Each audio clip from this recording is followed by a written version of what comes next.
क्या DDGS आपको लगता है DOC? क्योंकि आपने सोयाबीन का एग्जांपल दिया कि सोयाबीन से फार्मर जो है वो शिफ्ट हो गया मक्का की तरफ, क्योंकि मक्का में प्राइसेस मिल रहे थे। वो उनका शिफ्ट होना लाजमी भी था, क्योंकि काफ़ी लंबे टाइम से उनको क्रॉप का अच्छा पैसा भी नहीं मिल रहा। अब चूंकि सोयाबीन मेजरली DOC की क्रॉप है, पोल्ट्री फीड के लिए यूज़ होती है, अब उसको रिप्लेस कर दिया DDGS ने। अब क्या आपको लगता है कि सोयाबीन, चूँकि हम बाहर से ऑयल इंपोर्ट कर ही रहे हैं, सोया ऑयल इंपोर्ट हो रहा है, एक लार्ज क्वांटिटी के अंदर इंपोर्ट हो रहा है, तो सोयाबीन की तरफ बहुत ज़्यादा फोकस करने की ज़रूरत नहीं है, आप मक्का की तरफ ही लगे रहो? ऐसा नहीं कहूँगा मैं बिल्कुल, बिकॉज कारण ये है कि जो देश करीब 80% अपनी जो रिक्वायरमेंट के लिए ऑयल्स, इंपोर्टेड ऑयल्स पे डिपेंड है, उसको ऑयल का एक ड्रॉप भी नहीं छोड़ना चाहिए।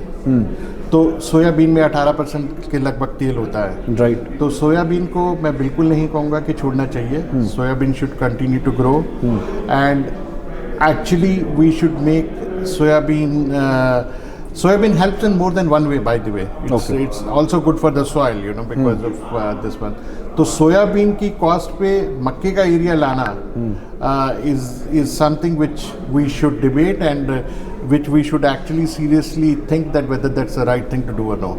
Because in my opinion, the country is short of oil seeds, the country is short of oils, and we should not lose the area which can give us more oils. In fact, soybean, I have another view, and this is what I have been telling the industry also.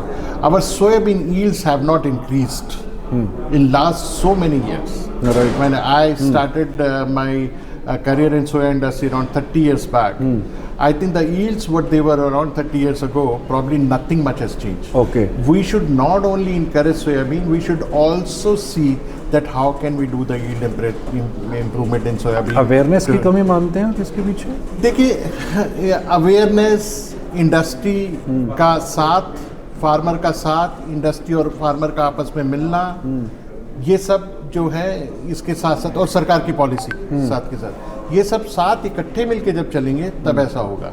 और हमारे पास success story है ना, आप मक्के की yield देखिए, आप sugar cane की यील्ड देखिए कि इंडस्ट्री और जब फार्मर साथ मिले तो काफ़ी कुछ हो गया, और साथ में ऊपर से पॉलिसी थी सरकार की।